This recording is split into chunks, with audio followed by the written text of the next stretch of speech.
आगामी अंबाजोगाई नगर परिषद निवडणुकीची घोषणा लवकरच अपेक्षित असून प्रभाग क्रमांक 13 अंबाजोगाईमधील राजकीय हालचालींनी वेग घेतला आहे।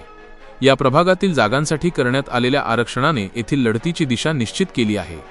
हा प्रभाग अनुसूचित जाती आणि सर्वसाधारण महिला अशा दोन महत्त्वाच्या गटांसाठी आरक्षित झाला आहे। विशेष म्हणजे सर्वसाधारण महिला गटातून मागील टर्ममध्ये नगरसेविका राहिलेल्या सय्यद शहनाज असद, ज्येष्ठ कार्यकर्ते सय्यद असद अब्बास यांच्या पत्नी यांनी निवडणुकीच्या रिंगणात पुन्हा उतरण्याची तीव्र इच्छा व्यक्त केली आहे।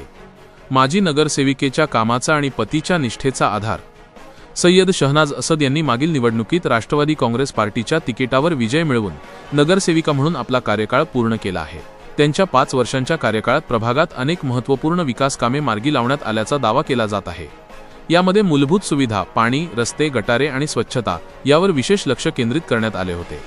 हा कामाचा सकारात्मक मागोवा ट्रॅक रेकॉर्ड हाच त्यांच्या पुनरागमनाचा मुख्य आधार आहे।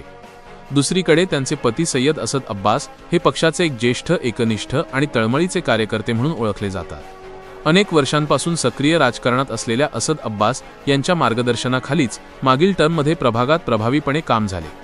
कार्यकर्त्यांमध्ये असलेली त्यांची पकड आणि जनमानसातील संपर्क ही त्यांची सर्वात मोठी जमेची बाजू मानली जाते। या पार्श्वभूमीवर सय्यद असद अब्बास हे आपल्या पत्नीसाठी राष्ट्रवादी काँग्रेस पार्टी, अजित पवार गटकडून तिकिटासाठी जोरदार प्रयत्न करत आहेत। पक्षाप्रती असलेली त्यांची जुनी निष्ठा आणि प्रभागात असलेली त्यांची मजबूत जनमान्यता यामुळे त्यांना तिकीट मिळण्याची शक्यता अधिक आहे। अंबाजोगाई प्रभाग 13 मध्ये मागील कामाचा अनुभव, राजकीय वारसा आणि पक्षातील सक्रियतेच्या बळावर सय्यद शहनाज असद आणि सय्यद असद अब्बास यांनी आपली जागा बळकट केली आहे। तिकीट मिळाल्यास ही लढत निश्चितच अंबाजोगाई नगर परिषद निवडणुकीतील सर्वात प्रतिष्ठेच्या लढतींपैकी एक ठरेल।